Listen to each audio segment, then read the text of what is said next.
Good morning, everybody. Hi, and welcome to another episode of the Surdentity Podcast with your hostess, with the mostess, Elizabeth Dewar Anthony.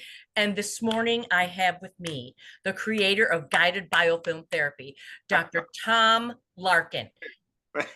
Now, don't get me in trouble right off the bat. I didn't create. Oh, you didn't create it? Well, you made it better. Okay. What do we call you? What? I'm the proactive dentist. That's it, the proactive dentist. Yes. So, well, he's perfected guided biofilm therapy and apps and, explaining it to other dental professionals, right, which is so important. So, what I wanted to have him on there, because as soon as I saw him speak about guided biofilm therapy, I was like, yes, this is what we need. If we're going to stop traumatizing people, okay, we have to have a different approach to how we treat them. Right. And that approach is it's my emotional approach to the patient, but it's also physically what we do with them or to them or for them while we are working on them. Right. So, I graduated from dental hygiene school in 1988, and it was all about calculus. If you killed the patient while you were working on them, that was fine, as long as you removed all the calculus. There was no education in terms of patient interactions, how to relate to this patient, how to care for this patient. And, Surdentity, serene dentistry. And that serenity is for everybody, for me and for the patient. And it's about me understanding patient behaviors and where they come from so that I am proactive when I approach somebody, rather than looking at their name on the schedule and going, Mrs. Jones, she's such a bitch. It's Mrs. Jones. Oh, you know what? She's fearful, presenting as hysterical. She has a flat upper lip. She's got huge tori. She's a mouth breather. She can't breathe while I'm working on her. And that's what makes her so reactive and defensive. Right. So guided biofilm therapy is it's a completely different approach to cleaning teeth. And I want to hear all about it. Okay, so guided biofilm therapy is a trademark term, and that's what I was trying to get to. Oh, whoops. It's a trademark of EMS, okay, the company that the Swiss company. So the more generic term, the more correct term that I use now is air polishing, because I don't want to create confusion. Oh, right. So they were the first people to market with what has changed. Propigent's been around forever, sodium bicarb, whatever. Right. What the new technology is the small particle size. Yes. Okay? So we're talking about erythritol and glycine, 24 microns, 14 microns. That's the new technology. Okay. Yeah. So they were kind of the first to market with it. Mm-hmm. And I hold a meeting on an annual basis called the Future of Dental Hygiene. I have it here in Lexington, where I bring all these technologies. Okay. Mm-hmm. And so that was one of the first things that I wanted to, and what I like about it. So I refer to it now as air polishing, because there's more than one device out there. Okay. So I'm not like specific on that. So absolutely correct, game-changing thing, because now we can spray that slurry subgingivally. Okay, that's the difference, right? Yep. You can't take a Profijet and go with sodium bicarb and start ripping up the gingiva, right? Oh, right. But here was the moment, because this is a while ago when I saw this. So as you probably know, my wheelhouse is teaching salivary diagnostics and the use of the microscope chairside. Absolutely. That's my wheelhouse. And so I'm always looking at complementary things on the education front. How do we become more effective? Because, everybody in healthcare, from physicians to dentists and anybody on the team, we're trying to do a better job of allowing patients to make better choices. Yes. Okay. So microscope, put the bugs in the screen, patient goes, oh my gosh. But here was the key moment for me when I saw disclosing brought back. Because disclosing is like the rubber dam. It's one of the first things you quit after you get out of school. Oh, right. Why do we not disclose? It's because you can't get it all off. Okay. Yeah. So with guided biofilm therapy / air polishing, now it's the guide. Okay. It's the guide. You take it and it's kind of like paint by numbers, right? So I've created a course specifically for that. And I use that as an example. It's that simple. It's paint by numbers in reverse. Mm-hmm. Okay. We put the dye on and we gently spray it off. Okay. And from the patient experience standpoint, it's really comfortable. I mean, it's called the spa experience. The Mm-hmm. other technological improvement, and that's just been in the last few years, is that the water now is warm. Okay. So Who some knew, earlier right? What? yeah, warm water is better than ice cold water on teeth, Right? right? Who knew? So it's a combination of the small particle size slurry slash warm water and using that to remove 100% of the biofilm. Okay. Mhm. Because the conversation today is 100% about biofilm and prevention, Yes. Yes. right? And so now this is a very target, I call it targeted therapy because now we see exactly where it's at. Mm-hmm. We remove it. We get the patient using, I call them families of antimicrobials. It's not just like one Right. specific product. Right. But you've been around long enough to know that, 30 years ago, we didn't use antimicrobials. The Cavitron had tap water in it, and Right. patients used over-the-counter products, and there was nothing antimicrobial in their maintenance and recare, right? Right. So now we choose products, we treat them, and then we use salivary diagnostics to say, how are you doing on an ongoing Mm-hmm. basis? So one of the things that I've learned, and I'm constantly, I'm like you, I'm just a constant learner, Right. is that biofilms are dynamic. And so one of Yes. the great blessings, and I think you met her at Paul's meeting, was Dr. Emily Stein. I've already talked to her once on this Yeah, podcast. She yeah. is a genius. No, she's off the chain. She's completely off the chain. So she's come up with a prebiotic. I never heard of Yes. that Yes. before. What's a I have it in prebiotic? my bathroom. What's that? I don't know what that is, right? So she's kind of blown my mind. But what I've learned from her, the take home is that biofilms are dynamic. Okay. Yes. And that's really, so when I'm training hygienists and I'm trying to kind of change conversations, it's that this is a dynamic process that requires regular maintenance, because Yes. so what we're trying to do, we need to make the case for why do you need to come back in 3 months? Why do you need to come back in 6 months? A patient has to understand why. It's not because it's a calendar thing. It's Yeah. because biofilms are dynamic and they change. And when you look at salivary diagnostics, on top of that, what you'll see is it's very dynamic. Yes. Okay. One of the examples I give, I'm on the email list for Oral DNA. They had a great case study of a patient that was in regular recare, or had therapy and had a good result, and came in at 3 months, it looked horrible. And what happened? So you're going through your differential Mhm. diagnosis. You're saying, they're doing the products, blah blah blah. They were in a new dating relationship. They had a new person in their Yeah. life. So there goes their hormone balance. Yeah, they have a new biofilm, right? So Oh, yes, a new biofilm. this is the new conversation, is that, and it's called horizontal transmission, that, and so the great blessing in my life is I started on this path in 89 when I met Paul Kais, who brought the Yes. Doc, microscope. I remember you speaking about him. Yeah, and all his work at NIH, he was the one that talked about. He first published about the transmissibility of strep. He did a lot of work with caries. He invented fluoride trays. He had a Yes, and the baking soda peroxide, and baking he soda. got maligned.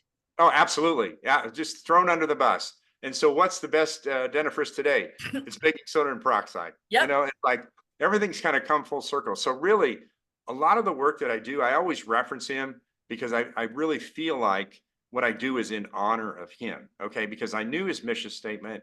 I was involved in his foundation. And this is kind of funny, and you'll appreciate this. So what was his goal in 1960 when he's on this mission? He's working with the Peace Corps. His core mission was to eradicate dental caries and periodontal disease from the planet. Okay, pretty lofty mission statement, right? Yeah.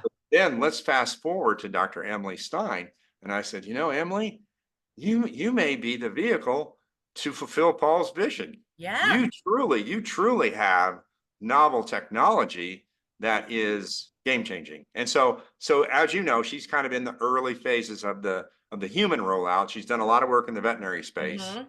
And everybody that's involved with her is really excited. So where she Yeah. fits in the scheme of things is, you know, is in the recare and maintenance. And so we have diagnostics, we have treatment with the air polishing / GBT, and then she falls under the column of recare, which is support, right? So not to get too far in a rabbit hole, but what her product does is suppresses pathogens. It puts Mm-hmm. Mm-hmm. puts the commensal bacteria on a keto diet.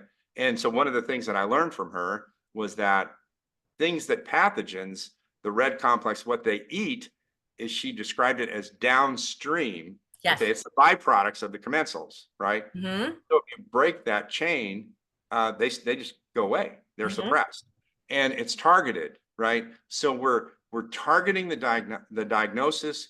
We're targeting the prophylaxis with air polishing slash GBT, Yep. and now we're targeting recare. So that's my newest. I'm always that's my newest thing. Okay, Yep. Yep. this concept of now targeted therapy. Because if you look in the functional medicine space, what is the most popular term in functional medicine? It's called precision medicine. Yes. Now, instead of going to the doctor and having a shotgun approach, Yep. now you go to a functional medicine doctor and they do precision medicine and they do root causes. Okay. That's the Yes. change. That's the change that you and I know needs to be done in dentistry. We're still in the shotgun phase, Oh, right? yeah. Yeah. And, Yeah. root causes are, like what you're talking about, but also as an orofacial myofunctional therapist, I know that mouth breathing, right, Oh, and is a huge part of it. right. And if we can get patients nasal breathing, that Oh, nitric oxide, and Emily and I yep. talked about nitric oxide. Yeah, nitric oxide it's an emerging topic, and Yes. I'm learning about that too. So I have a group. I have a private Facebook group of microscope users, and one of the people posted an amazing this was the first time. It was a patient that had sleep apnea Mm-hmm. and was under periodontal therapy slash CPAP, Yeah. and and showed before and after for a period of 4 months. And so the initial slide was extreme dysbiosis, and the resulting slide was health. And what that doctor did, bringing to the conversation, was how breathing is a part of dysbiosis. Okay, Mm-hmm.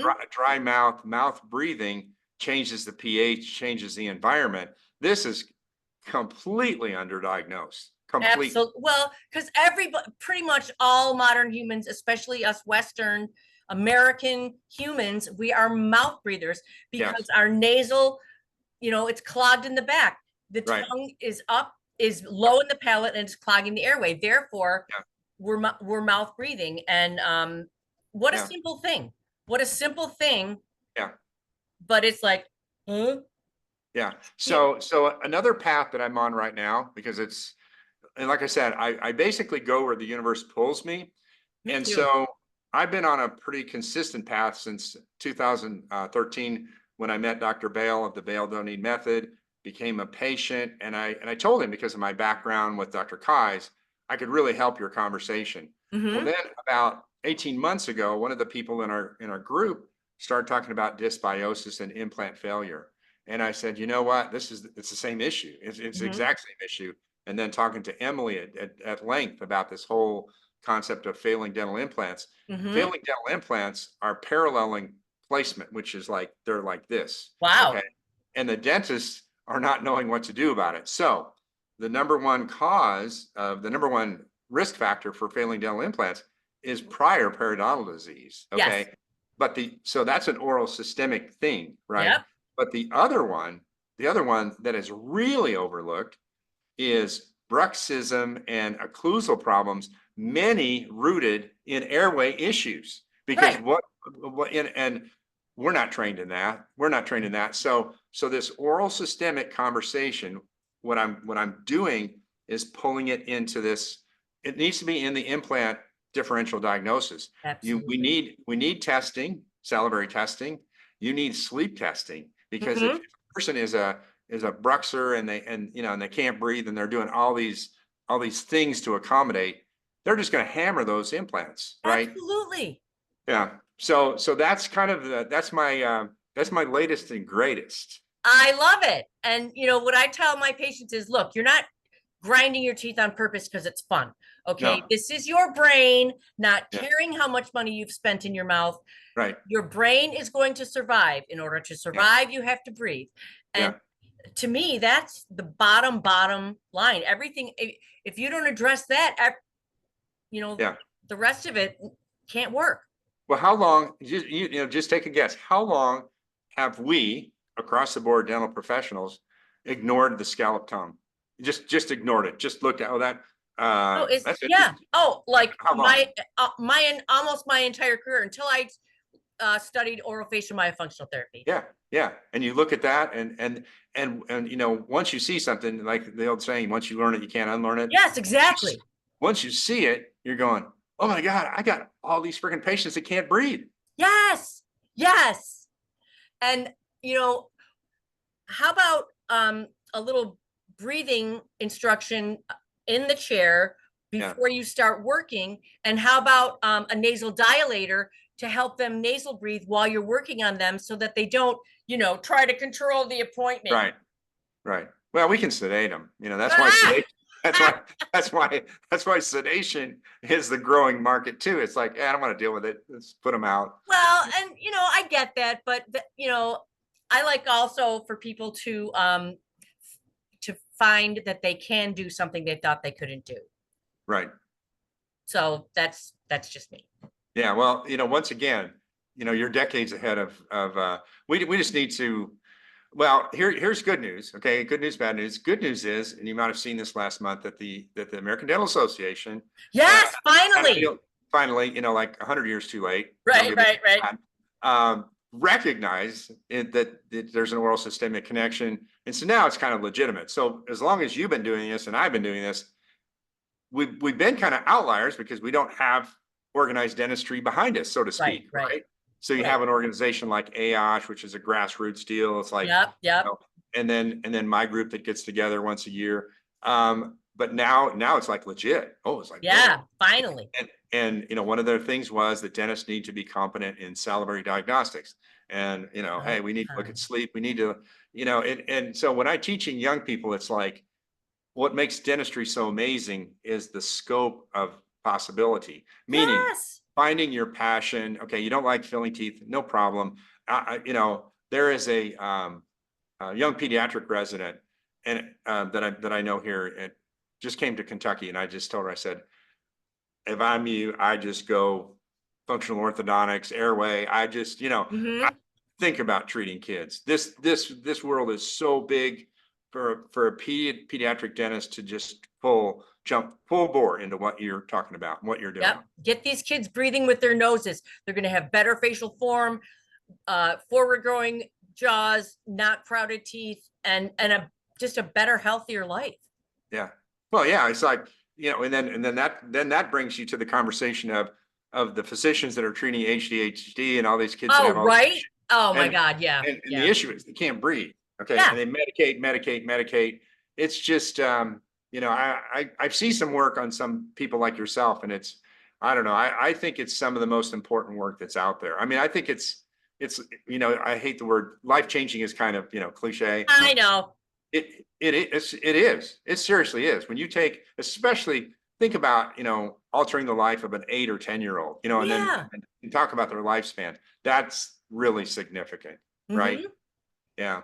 And there's so much. Dr. Kevin Boyd, he considers 4-year-olds, 5-year-olds to be like geriatric in his practice. He likes to get these kids in very young and get their palates expanding. Yeah. Our culture, just doesn't. We don't have to chew anymore.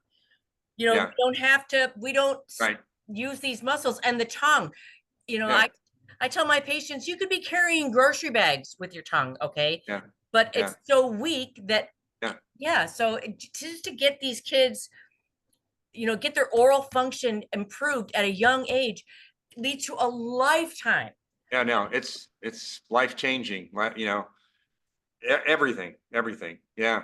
Yeah. So congratulations on your life career. Because once again, you're an outlier. You decided that, you weren't satisfied with the status quo, and you wanted to go out there and set a new standard. And so thank you. Well, thank you. And I just want the message. That's why I started this podcast. Okay. I'm tired of not getting invited to speak anywhere. So I want to get this message out to my fellow professionals that, there's a reason that these annoying patients are acting the way they're acting. If Yeah. you learn a few things, learn to recognize a few things, you're going to have a much better experience with them and they with you. And this is an upward spiral.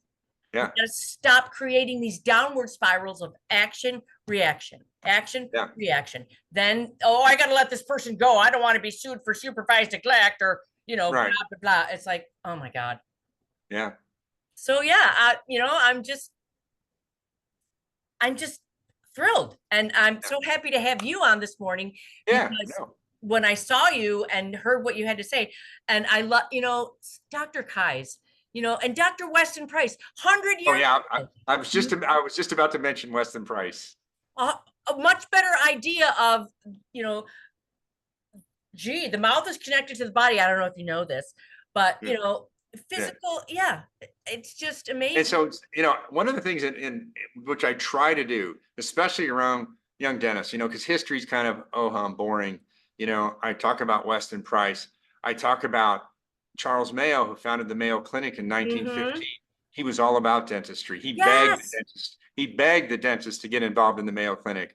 Right. And so I have a whole thing, a presentation. It's called Engineers versus Healers, because Oh that my. is the issue. Wow. That's the whole issue today. Yes. It is digital workflow versus proactive prevention. It's the same. And so what happened was in 1915, the dentists were really preoccupied with the cool, whatever it was at the moment, right? Right. Restorative Yeah. wise. Low speed belt driven And drill. he was saying, no, people are coming in my clinic and they're dying from, abscess teeth and Mm-hmm, infections, mm-hmm. right? So this is a 100-year plus conversation. Okay. Yeah. So for the ADA to finally recognize it and legitimize it, good for them, a Right. little late, but whatever. Better Yeah. late than never, as I say, you know. But yeah, so what you're doing is it's just the awareness. It's massively important. What I'm doing is massively important. That's why, just like with you, people find you. You know what I'm saying? People feel what they understand what you're doing, and they find you. People just look me up and find me on YouTube or wherever wherever Right. we hang out.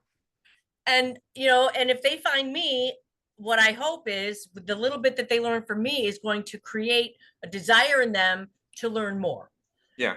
I was talking to a group of dentists at the end of June, and they were slack-jawed.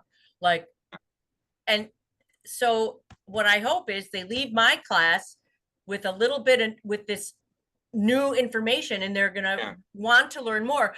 And and they go to people like you, they go to people like Emily Stein to learn more about Well, this. Is so I important. call it possibility thinking. So we graduate from dental school and we just have, this is what dentistry is. And then they meet somebody like you and they go, uh-oh, there's a lot more to dentistry than this. And then they come and hear me speaking. It's like, so I'm constantly broadening horizons, because that's what makes dentistry an amazing profession. Yes. There's so many layers to it. So if there's something, and so the other point that I want to kind of hammer home, because I talk about this a lot. So we're in a competitive market. People are participating in insurance plans that disrespect and disregard dentistry and just try to run you into the ground. So Mm-hmm. there's this concept of creating value. Okay. So how do you Right. create value as a practitioner? Well, if I can do a class 2 composite and Joe down the street does a class 2 composite, how do I differentiate that? Well, it's Mm-hmm. pretty hard. It's almost impossible, right? But what we're talking about are serving people at such a high level. Mm-hmm. You get that airway story out, and the life transformation with kids. Mm-hmm. Uh, you're a standalone. You are a standalone practitioner. And so one of the people, and I always talk about her because I'm proud of her. And one of the startups that I did here locally is someone that she graduated, I think 6 years ago. I did her startup, and she's a full holistic dentist, and I helped her every step of the way. And her practice now, they don't accept new patients. Wow. How many people at 6 years out have the mindset and the control to say, hey, we've got everything, our plate is full and this is what we're going to do. And we're going to still go slow and we're going to still be comprehensive. And yeah, so that's, yeah, That is awesome. That's like my dream right there is, yeah, for dentists I think there's get a to that grassroots. I level. mean, I use this term sometimes in social media. Um, I'm going to talk about go slow, go slow, go slow, right? Hmm. 2.5 hour, 2 hour initial exam, get to Hmm. know the patient. It's all Bob Barkley stuff. Yep, yep. Uh, it, I've said this for 10 years. There are more people looking for this than there are dental people to fulfill it. Hmm. Okay. Hmm. There isn't any question about that. No, there is no question about that. It's just dentists get distracted. They Yeah, get distracted. yeah. And with that distraction comes dissatisfaction and burnout Yeah. Oh, and unhappiness and suffering. This is what yeah. I want to alleviate is Yeah. suffering in my fellow professionals. Yeah. Yeah. Because here's the thing. Just like you, I have watched the Facebook groups. Okay. 2017, 18, the groups start to get Yep, big. yep, yep. They get quote unquote influential, and you get influencers. Mm, And I push back hard on a lot of it. I'm not, I participate in it, but there's a lot that it's, to me, is very, I'm unhappy about it, mm-hmm. because here's what's being sold to young people: efficiency, things. It's a go faster model. Okay. Yeah, Well, yeah. if you had more efficiencies in your practice, and you can lower your overhead, it's a Mm-hmm. go fast model. Yeah. Okay. Treat With 10 this patients system, at a time with roller shake. system, 1 column, 2 column, 3 column. And I visited offices like this, and yeah, and I'm so that's what's being fed. Okay. Yeah, it's How do really you overcome bad. lower reimbursement? Go faster. Right. How do you go faster? Well, you be more efficient. You have this software and this system and this widget and this digital and da da da da da. And what's happening at the end of the day, everyone's coming out. Most people are coming up empty. They're coming up Yep, empty. yep. I'll tell you one more story um, along those lines.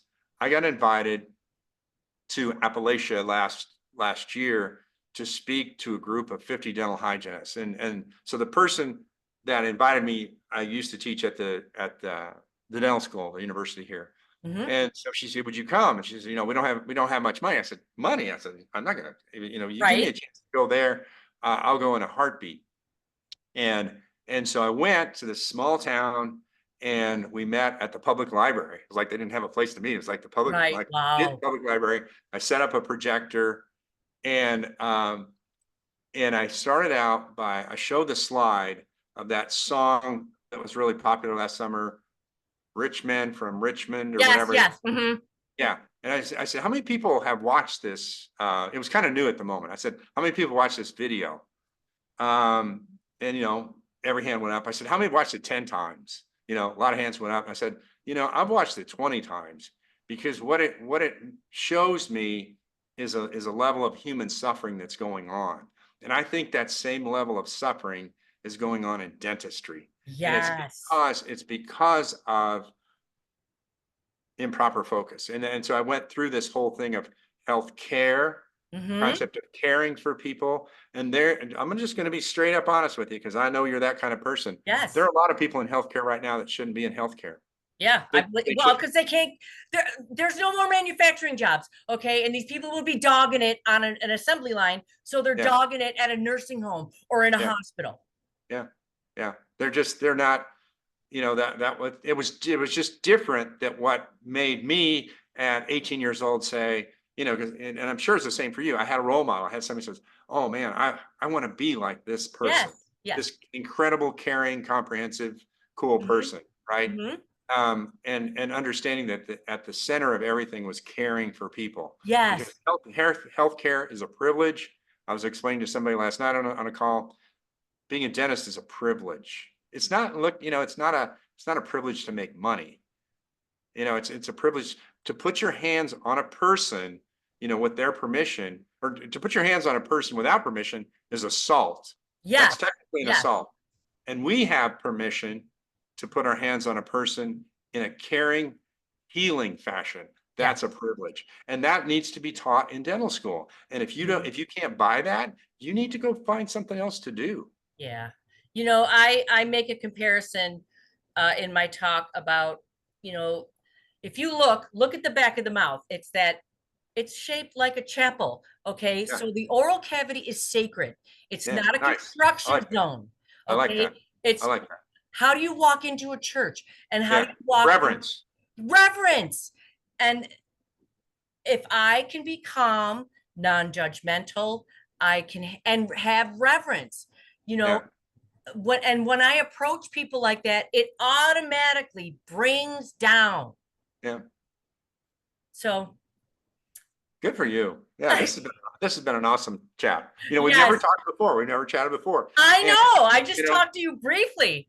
yeah. And so, and I've done a lot of podcasting, and I intentionally never prepare because Me because either. I think that's once again, I think it's a gift that you have and that I have. It's unstructured. We've gone in 100 directions. Yeah. You started by crediting me for GBT, and I don't want to get so Oh, I said, don't do yeah. that. I'm So always happy to take credit where it's not due. yeah, So cool. thank you. You know what? I have had such great conversations with amazing people who I admire. And it's like, wow. And and they're just like this organic, and it just flows. And it's been really a blessing. And I hope your workers come and don't make a mess in your house too much. And Okay. and I look forward to meeting you in person again. And Yeah, absolutely. let me know when you're getting people together in Lexington Right. again. And that's not a too bad of a drive from here. Right. No, I will for sure. All right.